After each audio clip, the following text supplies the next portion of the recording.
Քաղաքապետի թեկնածու Զարուհի Փոստանջյանն այսօր շրջեց Երևանի Ավան համայնքում, բաժանելով թռուցիկներ եւ խոստանալով ընտրվելու դեպքում մաքրել քաղաքը ոչ միայն աղբից, այլև կոռուպցիայից։ Սիրելի երևանցի, մայիսի 14-ին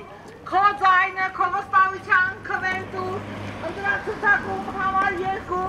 Երկիր Ծիրանի կուսակցությանը Քարոզարշավ անցկացնող Երկիր Ծիրանիի թիմին Ավանի ճանապարհները տարան դեպի փողոց, որտեղ ըստ Փոստանջյանի գտնվում է նաև գործող քաղաքապետ Տարոն Մարգարյանի առանձնատունը։ Մեր հանրային գումարները վերածվել են այսպիսի տների կամ դղյակների և ափսոս է, որ քաղաքապետը ոչ թե քաղաքի մասին է մտածում, այլ իր անձնական բարեկեցության մասին է մտածում։ Դու չես կարող քո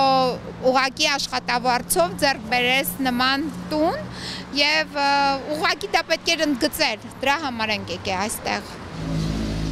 Համաձայն Տարոն Մարգարյանի վերջին 2017-ին ներկայացրած հայտարարագրի այս 1578 քառակուսի մետր տարածք զբաղեցնող առանձնատունը նրա միակ անշարժ գույքը չէ, սակայն այս շինությունը նրա միանձնյա սեփականությունն է։ Երկիր Ծիրանիի ներկայացուցիչների ուշադրությունը գրավեց եւս մի հանգամանք՝ առանձնատան հասցեն։ Համարը հերթական չի, 142-եր ու միանգամից դառնում է 77, նույնիսկ այդ հարցում իրանք ուզում են արտոնություն ունենան եւ ինչի՞ չէ իրանք լծակները վարչական օգտագործեն համար ստանալու համար։ Օրենքը մնում է օրենք։ Աջ կողմից պետքա լինեն զույգ համարներ, ձախ կողմից պետքա լինեն կենտ համարներ։ Մանավանդ դրովի կարիք ստեղ չկա, քանի որ շենք նոր չի կառուցվել։ 3-7 էր ինքը փորձել այդտեղ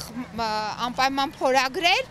բայց սա նշանակում է, որ ամեն ինչ այս մանրունքի մեջ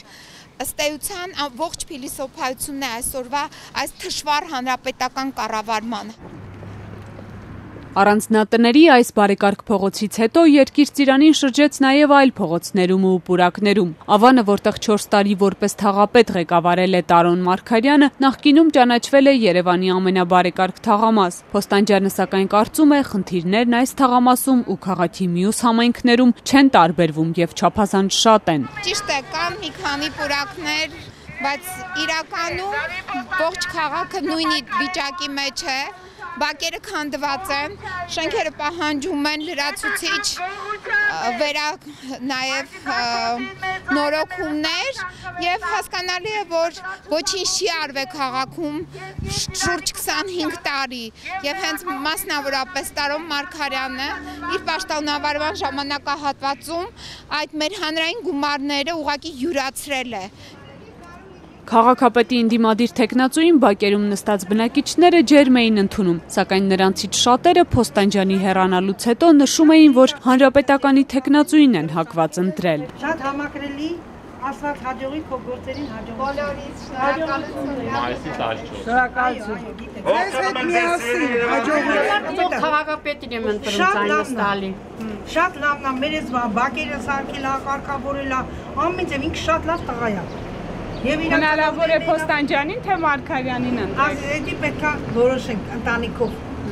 Երևակայի Տարոնին։ Նրա հերը 10 տարի որ ղեկավար էր, սենց ղեկավարում էր ժողովրդի համար, ժողովուրդը լավ ապրում էին, սենց սովի չէին մատնվում քուչեքը։ Իսկ դա հոր մասին, իսկ հենց Տարոնի մասին ինչ կասեք։ Տարոնի մասին ասես գոյենք։ Ելք կա, մենք Տարոն Մարգարյանի արածները տեսել ենք, շատ բան արել, Տարոն Մարգարյանի արածի համար ելք կա, ես ինքս ընտրելու եմ իրեն։